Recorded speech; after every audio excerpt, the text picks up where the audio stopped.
ಚಪ್ಪಾಳೆ ಹೇಳಿ ಸರ್, ರೈತರ ಸಾಂಗ್ ಬಗ್ಗೆ ಹೇಳಿ ಸರ್. ಎಲ್ರಿಗೂ ನಮಸ್ಕಾರ.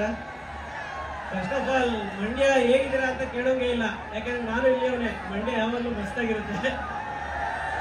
ಸುಮಾರು ವರ್ಷದಿಂದ ನಾವು ಅಲ್ಲಿ ನಿಂತ್ಕೊಂಡು ಈ ಥರ ಈವೆಂಟ್ಗಳೆಲ್ಲ ನಡೀತಾ ಇರೋದು ಸ್ಟೇಜ್ ಮೇಲೆ, ಬಾಸ್ ಪಿಕ್ಚರ್ದು ಎಲ್ಲವೂ. ನಮ್ಗೆ ಅನ್ಸೋದು ನಾವು ಇಲ್ಲಿ ಹೋಗ್ಬೇಕಲ್ಲ ಅಂತ ಅನ್ಸೋದು. ಈಗ ಒಂದಷ್ಟು ಪ್ರಯತ್ನದಿಂದ ನಾನು ಇಲ್ಲಿ ಬಂದಿದ್ದೀನಿ. ನನಗೆ ಈ ಅವಕಾಶ ಕೊಟ್ಟಂತ ತರುಣ್ ಸುಧೀರ್ ಸರ್, ಮತ್ತೆ we are Krishna sir, Rockline sir, ಮತ್ತೆ ಡಿ ಬಾಸ್ಗೆ ಕೃತಜ್ಞತೆ ಸಲ್ಲಿಸ್ತೀನಿ. ಇದಕ್ಕೆ ಮುಂಚೆನೂ ನಾನು ಬರ್ದಿರೋ ಸಾಂಗ್ಸ್ಗಳನ್ನ ತುಂಬಾ ಯಶಸ್ ಮಾಡಿದ್ದೀರಾ. ಬಟ್ ಇದು ನನಗೆ ಸ್ಪೆಷಲ್ ರೈತರ ಸಾಂಗು. ಏನಕ್ಕೆ ಅಂದ್ರೆ ಲವ್ ಸಾಂಗು, ಐಟಮ್ ಸಾಂಗು ಈ ಥರದ್ದೆಲ್ಲ ತಿಂಗಳು ಬಂದು ಬರೀತಾ ಇರ್ತೀವಿ.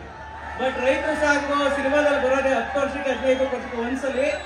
ಆ ಅವಕಾಶ ನನಗೆ ಬಂದಿದೆ. ಬಟ್ ಇನ್ನೊಂದು ಸ್ಪೆಷಲ್ ಏನಂದ್ರೆ ಈ ಸಾಂಗು ನಾನು ಹುಟ್ಟಿದ ಊರಲ್ಲಿ, ನಾನು ಓದಿದ ಕಾಲೇಜು ಗ್ರೌಂಡ್ಗಳಲ್ಲಿ ರಿಲೀಸ್ ಆಗ್ತಾ ಇದೆ. Thank you Mandya. ಸಾಂಗು ತುಂಬಾ ಚೆನ್ನಾಗಿ ಬಂದಿದೆ, ಸಿನಿಮಾ ಕೂಡ ಅಷ್ಟೇ ಚೆನ್ನಾಗಿ ಬಂದಿದೆ. ರೈತರು ಬೇಸ್ ಸಿನಿಮಾ ಅಂದ್ರೆ ಕೇಳೋಂಗೆಲ್ಲ ಚೆನ್ನಾಗಿರುತ್ತೆ. ಆಕ್ಚುಲಿ ಏನೇನೋ ಮಾತಾಡ್ಬೇಕು ಅನ್ಕೊಂಡು ಏನೋ ಮಾತಾಡೋಕ್ಕಾಗ್ತಾ ಇಲ್ಲ.